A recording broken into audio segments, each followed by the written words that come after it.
Today, I'm talking about how to cope with the fear, guilt, and anxiety that comes hand in hand with recovery.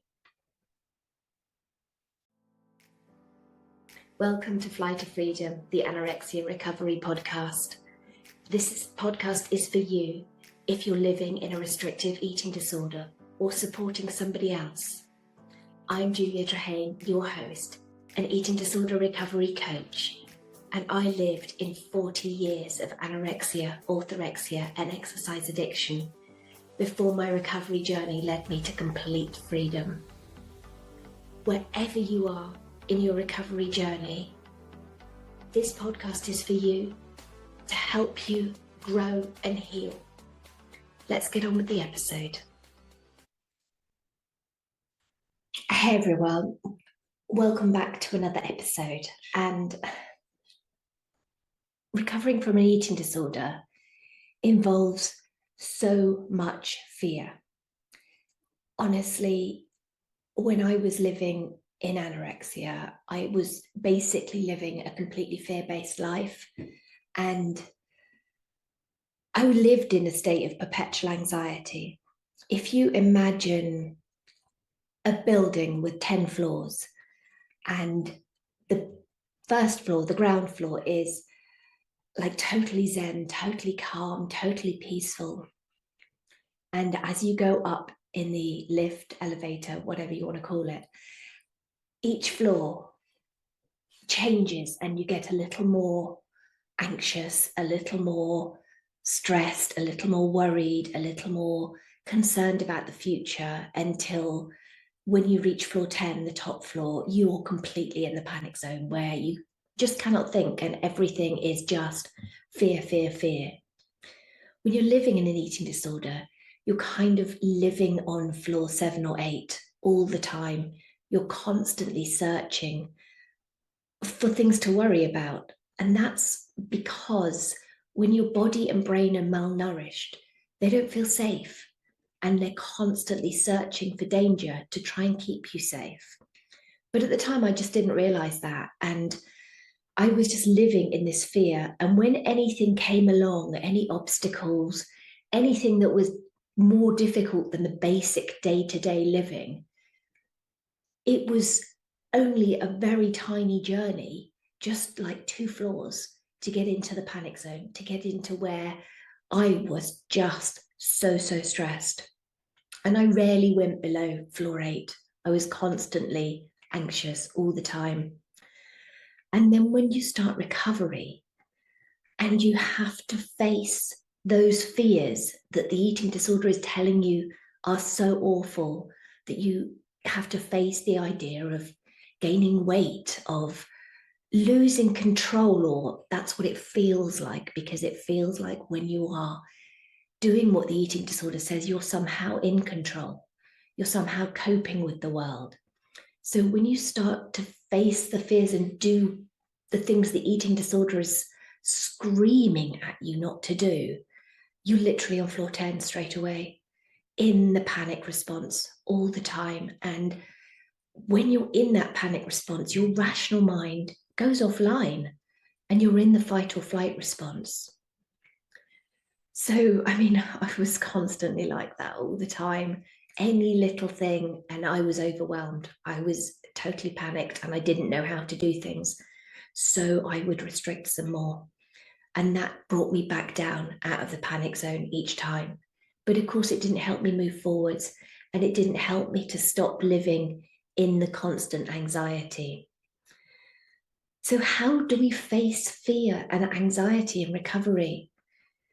Generally, people say you have to fight it. You have to fight the fear. You have to fight the eating disorder. But fighting doesn't work. It just puts you into the panic zone. And fear and anxiety are actually normal parts of recovery. So how do we face fear and anxiety without trying to fight it or push it away or let it take over our lives? What if I told you there's a way to welcome fear and anxiety instead of running away from it? A way to allow it to flow through your body without making it mean anything about who you are. Let's look at that. So first of all, you need to acknowledge that there is fear. And of course there is, because those first days when you want to take the recovery actions, but you also don't want to take the recovery actions. It's weird. There's like two parts of you. You want to because you so want to be recovered. You so want to be free because you are done, totally done living in this existence of constant anxiety and fear. But to get out of it, you have to face even more fear and anxiety. And it feels too much. It feels overwhelming. So you try and push it away. You try not to feel it. You're trying to distract yourself with so many things and run away from the fear, to hide. But it doesn't work, and it doesn't get any easier. So first of all, let's start at the beginning. Fear and anxiety are normal parts of the human experience, and it's how our brain keeps us safe. But when you're in recovery from something as deeply rooted as an eating disorder, those fears can feel overwhelming. And we often think that fear and anxiety means there's something wrong with us. But in reality, it's just a signal from your body. It's a signal to say, I'm not feeling safe right now. You're doing something different. And our brains can only work on the known and how we've worked with them in the past. So anything new or different we do that's a change from our norm will feel unsafe, and it will feel uncomfortable. So the first step is really to acknowledge the fear, to know that it will be there, and it's actually just a signal from our body to keep us safe. What actually happens in our body when we feel that surge of fear or anxiety is that your brain triggers a release of stress hormones like adrenaline and cortisol, which is part of your fight or flight response. And it's your body's natural way of preparing you to either run from danger or stand and fight. And I wanted to run. I wanted to run and I wanted to hide. But here's the key: those stress hormones, they're meant to pass through the body to do their job and then be released.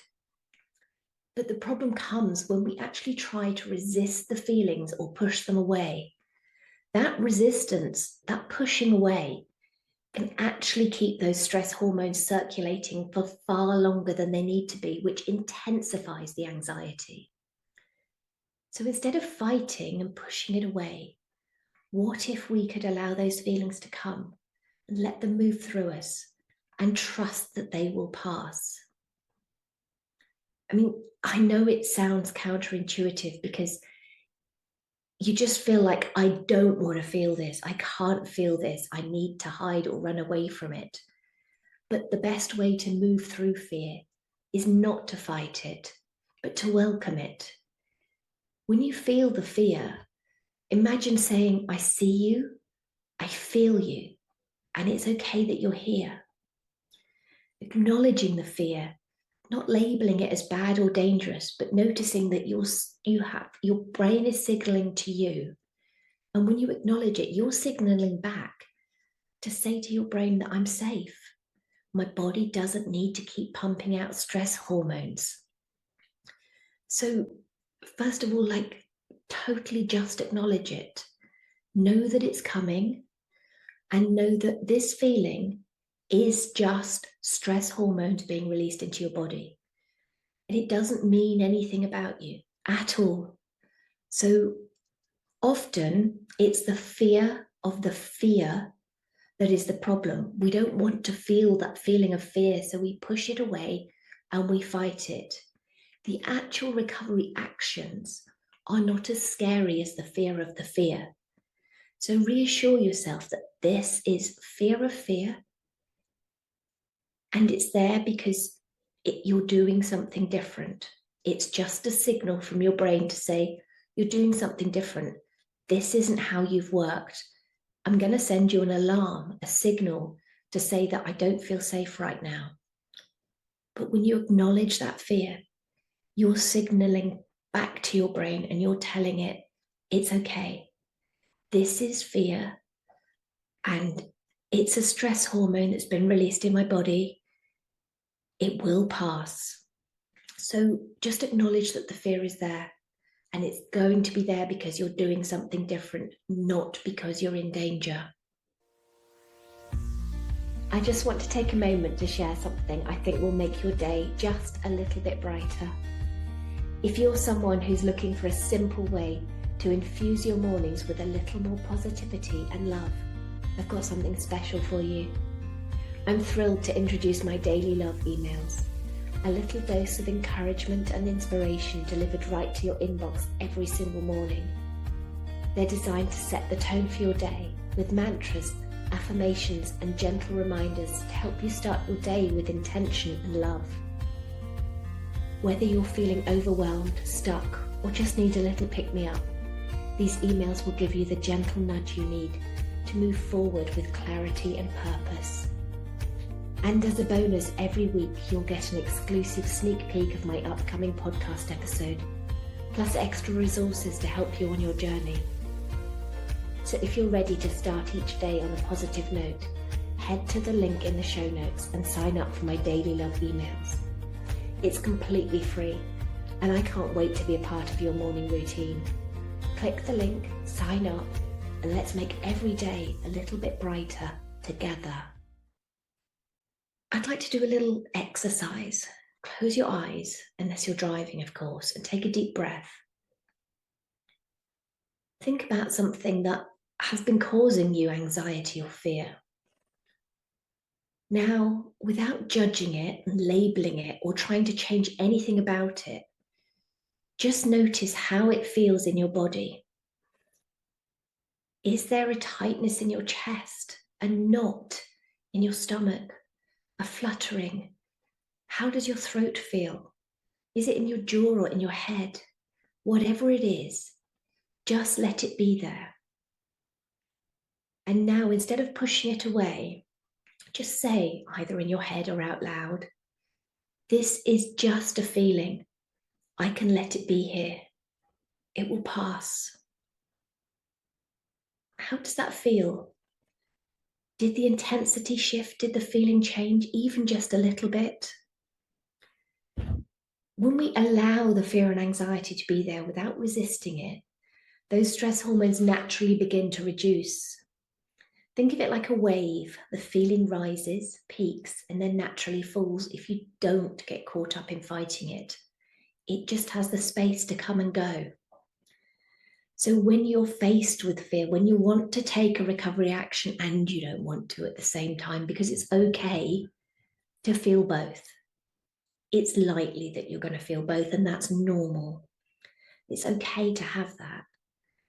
So when you are feeling that feeling, just think about this is just a response, a stress hormones being released.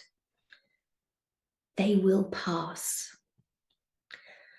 One of the biggest things, though, is the stories we attach to the fear. I used to think that, okay, so if I eat this, I'm going to gain weight. If I gain weight, I'm going to be unacceptable. I'm going to be failing. And people won't think well of me. People will judge me. And I won't be good enough. I won't be lovable. And I'll be all alone. And when we start to look at the stories we're attaching to our fear, the things that we're making fear mean about us, that we're weak, that we're failing, that we're out of control, look at the stories and think, what if fear is just a signal, not a reflection of who you are? What if it's simply a natural response that we can meet with compassion rather than judgment? Feeling afraid and anxious doesn't mean you're broken or you're going backwards. It just means you're human and that you're stepping into the unknown, and that's okay. We have to step into the unknown and feel the fear and move through it in order to grow and evolve and to change. Otherwise, we just get to stay stuck where we are. And we all know that staying stuck in the eating disorder is staying stuck in hell. Honestly, I wouldn't go back if you paid me £1 million. Actually, I wouldn't go back into the eating disorder, because life without it is so incredibly different and wonderful and free and calm, and you just feel so much better. So accepting the fear and not fighting it, just surrender to it. My coach used to tell me to surrender all the time. And to begin with, I just didn't understand. I just thought, what does she mean? Just surrender to the eating disorder? That would be easy. That would be the easiest route to take, because that's what I'm used to. And all this fear and stuff, if I surrender, then I'm just going to be restricting again. But it doesn't mean that at all. It means surrender to the fact that the fear is going to be there. And it doesn't mean anything about you. It means surrender to the uncomfortable feelings and know that they will pass. I've got a couple of journal questions actually about this, with the stories you tell yourself. So grab your journals and write, what stories do I usually tell myself when I feel fear? And just start to unpick them. Don't take the first thing that comes up. Go deeper. Like when I said, if I eat this, I'm going to gain weight. What does that mean? What does it mean if I gain weight? What am I making it mean about me? And like I said, I was making it mean that people would judge me. I would be unacceptable. I would be wrong, unlovable, and all alone. And when we start to dig deeper and not just take the surface answer, but go underneath, pick at the layers, and then notice where they're coming from. When did you first feel unacceptable, feel like you needed to be someone or do something to be acceptable? Because human beings actually only need to be a human being to be acceptable and to be good enough. So once you've identified what's beneath the fear, what you're afraid of, start to ask yourself, how can I rewrite that story to be one of compassion and understanding? And I would look at it and say, okay, if I'm being me and not being who I think other people want me to be, then I'm afraid that I won't be accepted. But do I feel accepted now? And the answer was no.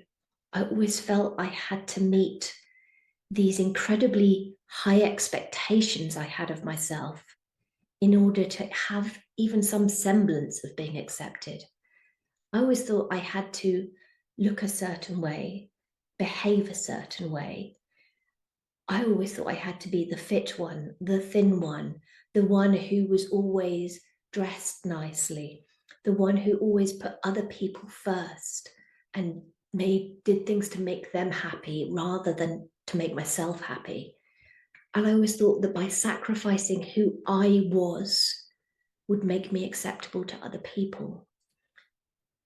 But it wasn't actually true, and I never felt accepted. I always used to think that people liked me out of being polite and that they didn't really want me around. And so I never felt good enough, because I was telling myself all these stories that I was actually making up, although I didn't realize at the time. And when I started to do things for me and put me first and be kind to myself rather than telling myself I wasn't good enough, I started to feel good enough.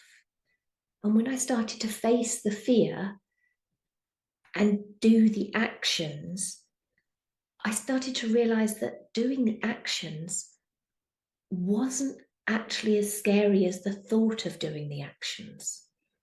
So to begin with, I delayed everything and I sat feeling afraid all the time and pushing at it and trying not to feel it and all the things. But I realized that that was making my own life harder. I was making recovery more difficult for myself by trying not to feel the fear. So I just started to do the recovery actions straight away. And yes, I felt the fear. Of course, I felt the fear. And at times I was shaking from the fear. I was breathless from the fear. I felt like my heart was going to pump out my chest. I wanted to run away and hide. But I pushed myself and I still did the action. And it wasn't as bad as the fear told me it was going to be. It was never as bad as the fear told me it was going to be. And gaining weight was not as bad as the fear told me it was going to be. And stopping exercise was not as bad as the fear told me it was going to be. Now, don't get me wrong, it was bad. It was hard. It was the hardest thing I've ever done, but also the best, the most rewarding, literally the thing that changed my life most out of everything in my entire life. I had the fear of not knowing who I was going to be. What if I was going to be a bad person? And again, the fear of it was far worse than reality. So just remember that the fear of the fear is what's holding you back. Notice the fear is there. Know that it will pass if you just allow it to be there rather than fighting it. And do the action. And then reward yourself, praise yourself. Say to yourself, if I eat all my food today, this evening, I'm going to watch my favorite movie, or I'm going to read a great book, or I'm going to phone a friend. Set up rewards for yourself to motivate you, to keep you going, and to reward yourself for doing the behaviors. Because the more you do reward yourself and praise yourself, the quicker your brain rewires, because our brains love reward. So as you continue on your recovery journey, my invitation to you is to see fear and anxiety not as an enemy to be conquered or fought, but as a teacher. Fear is showing you where you're stepping out of your comfort zone and where you're growing, and where there's much more opportunities to practice self-compassion. You are so much more than your fear, and you're worthy of nourishing your body. You deserve to eat. You deserve to feel love. You deserve to heal. You deserve to take every single step forward that you're taking, no matter how small, because each one is a cause for celebration and victory. Thank you so much for joining me today. I'm really grateful you're here. And if this episode resonated with you, please take a moment to share it with someone who might need it. And send me any messages, comment on this podcast, and let me know if I'm telling you what you need to hear. You're not alone in this journey. So until next time, be kind to yourself, be compassionate to yourself, and keep moving towards the life of freedom and love that you really, really do deserve. And I'm sending you so much love.